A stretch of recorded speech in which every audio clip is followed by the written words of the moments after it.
In a previous video, I showed you how to create and set up your Web3 Metamask wallet. In this video, I'm going to show you how to use that wallet.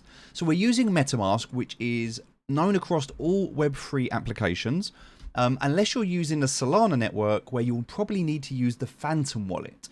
But otherwise, Metamask is pretty much known across all EVM chains and can be used across all applications. So what we're going to do now is just select our network. Now we're currently on the Ethereum blockchain, and you can see that in the top left here. Now this is just a bigger version of the Metamask, but if I click up in the top right here, I'll also see it here. This is exactly the same. It gives me a little bit of information to learn about, but this is the same view. It's just a shorter version, and if you want to get to this bigger version, click on the three dots, and then all you need to do is click on expanded view, and you'll be here. Now I'm going to click on the Ethereum mainnet on the top left here, and I'm going to click on add networks. Now it's going to allow me to very easily add some additional networks that I can use this wallet on. So the first one I'm going to add is the Polygon mainnet. Ethereum is a layer 1 blockchain, which means it is the top level and the top layer of the EVM chain. And underneath this, we have what are known as layer 2 chains. An example of a layer 2 chain is the Polygon mainnet, otherwise known as Polygon-matic. Now, Polygon, what that does is all of the transactions on that network are rolled up towards the layer 1. And it in turn creates, hopefully, and not always, but hopefully, cheaper gas fees, cheaper transaction fees, and also it allows things to go through much smoother. If you imagine there's lots of different layer 2 networks and they all connect to the layer 1 network. That way, lots more transactions can take place at the same time, and we don't need to congest that top level layer 1 network. Now, Ethereum being the level 1 network and Polygon being the layer 2 network, Polygon is cheaper to use at the moment than Ethereum, which is why we're going to add it right now. Now, the thing to understand is every network has its own gas. Gas is like a transaction fee. So for Ethereum, on the Ethereum network, you have the Ethereum token, Ether, ETH. This is what is used whenever you do a transaction, and you can pay hundreds of dollars just to do a single transaction using Ethereum. It's that expensive, and it's been crazy at times. And sometimes the transactions fail, and it can be a very slow and a very congested network. Polygon uses a different gas token. It's called Matic. Matic is what is used for the Polygon network, so you would need to have the correct gas for whatever network you were going to use. If you were to use the BNB chain, which is the Binance Smart Chain, that actually needs a token called BNB, which is a Binance token. And so every token, if you use the Avalanche network, you would use the AVAX token, etc, etc. So we're going to add the Polygon mainnet. And what you'll see here when you add a network is you first have your network name. This is just a descriptor. It doesn't matter. It's what you want to know it as. You've got the network URL, which is important, the chain ID, which is important, and then the currency symbol. In this case, it is Matic. So we're going to go ahead and approve this. And now we can either switch to this network or we can dismiss it. But on the top left here, you can see currently I am in Ethereum, on the Ethereum mainnet, and I have 0 Ether.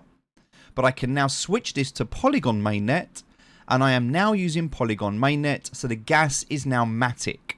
This is the native token on this network, and it is used for all of the gas fees. Gas is just a word for transaction. Gas fees are transaction fees. Okay, so that's all you need to know here. We're going to go back and add another network, and we're going to add the BNB chain here. Exactly the same. BNB chain, you can see the network URL, the chain ID, and this time we are going to be using, if we swap over to this now, we're going to be using BNB. So the native token on this network is BNB. And again, you can learn about bridging and other things to send tokens across, but I'm actually going to show you how you can do that within Every Finance. So now what we have is we have our wallet. Now, in the past, what used to happen is every chain would have its own wallet, and you'd have to create multiple wallets, and you would have to send funds from different wallets and have different gas. But Metamask has allowed you, it's an all-encompassing wallet, which means that you can have one wallet and one address across multiple chains. And what that does is it allows you here to simply just switch whatever network you want to be on, but you're using the same wallet. So this one wallet here, I can swap the chains. I can go from Ethereum to Polygon to Binance.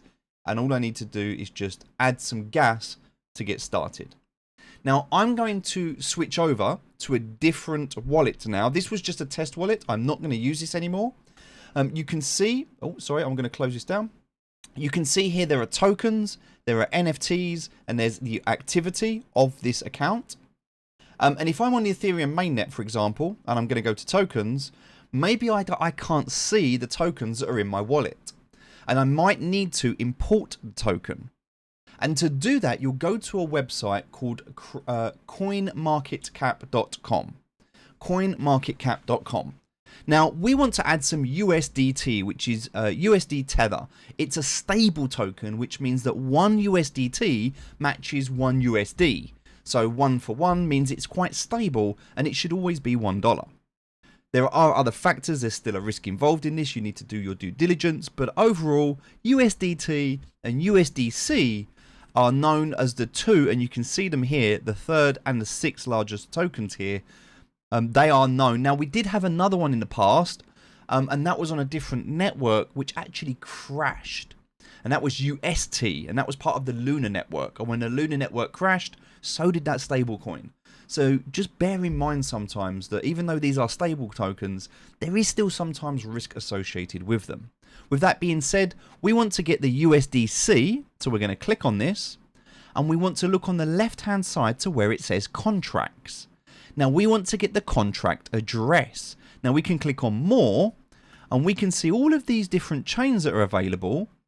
For example, we have here Solana, Algorand, we have Gnosis, we have Terra Classic, all of these different chains. We can scroll down, there's lots of them on here, and these are all of the contract addresses for all of these different networks. As you can see, there are a lot of blockchains.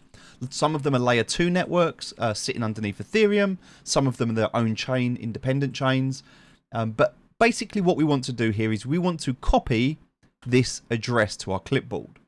We want to go back to our Metamask account and we want to import this token. Now we're going to go to custom tokens and we're going to paste our contract address. It automatically recognizes this as a USDC symbol with 6 decimal places. So we just click next and we can import it. Now this will show up. Now we have zero balance, but it will show up. We can also go back and import another token. Let's say now we want to add USDT. I can click on this, and because CoinMarketCap is very clever, I don't even have to click on the copy. I don't have to go through the process that I just showed you in Metamask. I can just click on this icon that will automatically add it across to the wallet. So as long as I'm in the right network, which I am, let's find a different token. Sorry, we're going to add... let's just add for the purpose here. We're going to look all the way down, see if we can find something. We're going to add Chainlink as an example. It's just a different asset. We're going to click on the add to Metamask and it's going to open up Metamask here and it's going to say, do we want to add this token? We say yes and it's done. So a much easier and quicker way to be able to add a different token. And this is how we can do it. So now you can see. Now, if you have a token that is known inside Metamask, a common token, it should automatically, if you click refresh list, if it finds that token, it should say, do you want to import it? It's one of the features of using Metamask is it should automatically recognize, but it won't always do that. And so if it does not, you need to be able to know how to do this yourself. So finally, we're going to do one last token, and that is going to be Form. Because Formation Finance, which is the token that was used previously, is very important because we're going to be using this. So again, we can just click on the add to Metamask, and it will add this token for us. Or we can go through the other process. But now inside our Metamask wallet, we can see all of our Form tokens. So if I want to remove one, I can simply click on Link. I can click on this token that I have here, click on the 3 dots, and I can hide this token. Click on hide, and it's no longer there. So this is now showing me all of the tokens. Now this is Formation Finance on the Ethereum network. Let's say, for example, I wanted to see the contract for this on the BNB Smart Chain.